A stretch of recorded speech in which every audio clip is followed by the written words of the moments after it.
How do you lower your emotional pain? So, the way I kind of look at a lot of things in life is like a battery. We all have our cell phones, and we know that if we don't charge our cell phone, the function of the phone can start to go down. Whether the brightness has to get turned down, you have to put it on power saving mode, or you know that you can't watch a full on video from your phone because you're at 10% battery. So you have to charge or maintenance your battery at the end of the day. And really that's kind of how life is that if you don't maintenance the things that are in your life, they fall apart. They stop working. They go dead in a sense. So really one of the ways that you can lower emotional pain is to start finding those things that actually recharge you. So that could be simple stuff like just taking a shower, cleaning up, shaving up, and just getting yourself smelling good. I think we all can say at one point or another in our life, whether it's a loss of a loved one or a difficult breakup or something that you've gone through, that we might kind of grunge a little bit. We might not self-care so much. So really getting just your body cleaned up and tidied up has a lot to do with your mental health. Same can be said for maybe cleaning the house.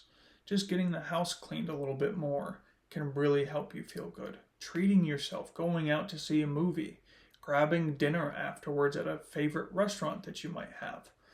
Those are all little things that we can do to start improving our health and start improving how we feel and our sense of being recharged.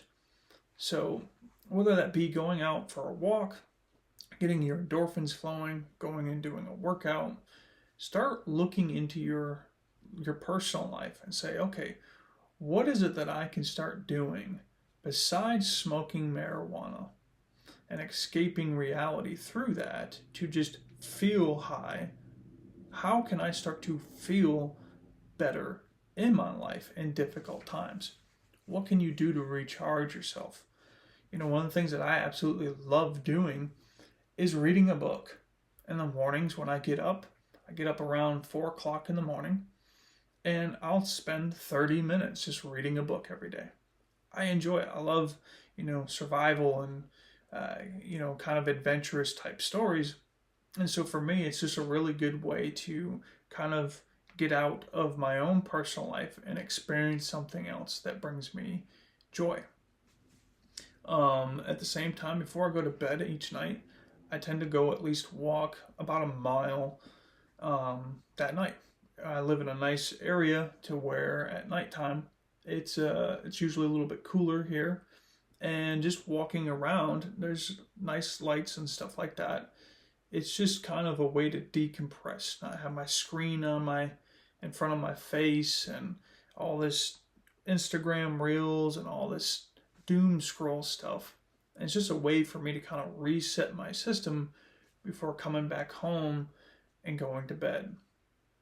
So really start finding stuff that brings you joy. It could be hobbies, it could be anything.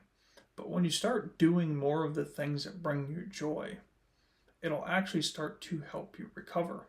And even within your personal relationships, I think a lot of people need to have some of those difficult conversations. If you're overworked, not only on your job, but you're coming home and you're feeling overworked, those are conversations that you also need to have with your significant other. You may need to say to them, hey, I do a lot of the housework here. Could you also pitch in and help me in these ways? I'm feeling really run down lately. Or can we hire somebody to come in and clean for us at least once a month, once a week, whatever that may be, depending on your budget. So really just getting down to figuring out yourself, figuring out the things in your life that you need to address to reduce the pain and to increase your sense of vitality and being recharged is really important. So just try that out and let me know how it goes.